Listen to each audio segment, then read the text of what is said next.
أو يقول النبي صلى الله عليه وعلى آله وسلم في حديث عن عياض ابن حمار رضي الله عنه أن رسول الله صلى الله عليه وعلى آله وسلم قال ذات يوم في خطبته: ألا إن ربي أمرني أن أعلمكم ما جهلتم مما علمني يومي هذا.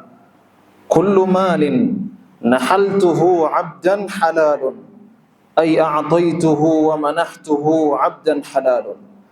وإني خلقت عبادي حنفاء كلهم، وإنهم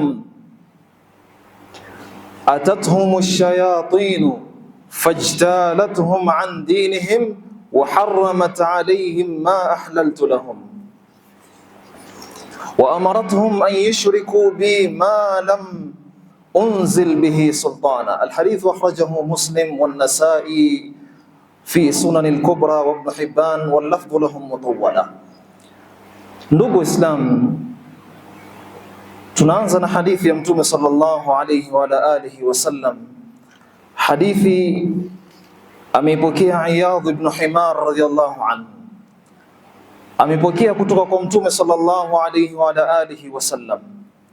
Asema Mtume sallallahu alayhi wasallam siku moja kwenye mazungumzo yake na kwenye khutba yake: Ala inna rabbi amarani an uallimakum ma jahiltum mimma allamani yawmi hadha.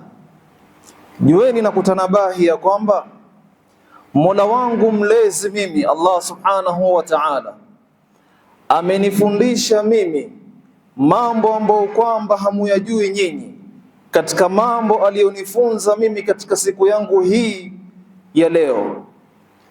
Asema kullu malin nahaltuhu abdan halalun, kila mali ambayo kwamba nimempatia mja wa Allah katika waja wa Allah subhanahu wa ta'ala, hiyo mali ni halali, anaruhusika mja kama huyu kuitumia. Ay a'taytuhu wa manahtuhu abdan halalun, nimempatia mja wangu, hiyo mali ni halali kwake kuitumia. Wa inni khalaqtu ibadi hunafaa kullahum, na hakika yangu mimi Allah subhanahu wa ta'ala nimewaumba waja wangu wote katika mila ya Nabillahi Ibrahim alayhi salam, ya kwamba wanampokesha Allah subhanahu wa ta'ala, wanajiweka mbali na kila kinachoabudiwa kando na Allah subhanahu wa ta'ala. Khalaqtu ibadi hunafaa kullahum, kuanzia mwanzo unapozaliwa wewe Allah subhanahu wa ta'ala amekuumba hali ya kuwa uko kwenye itikadi ambayo kwamba ni ya salama, uko kwenye itikadi ambayo kwamba ni ya sawasawa, itikadi ambayo kwamba ni salama kuanzia kuzaliwa kwako.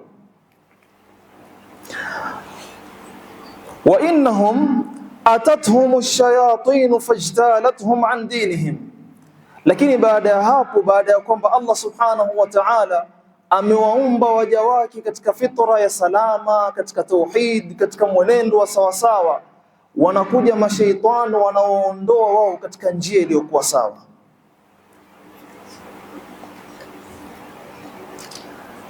Wanaondoa kwenye ile dini ya Allah subhanahu wa ta'ala, kwenye tauhid, kwenye aqida ya sawasawa, wanaweka kwenye haram. Wa harramat alaihim ma ahlaltu lahum, mashayatin wanakuja wanaharamisha yale ambayo kwamba mimi nimewahalalishia waja wangu.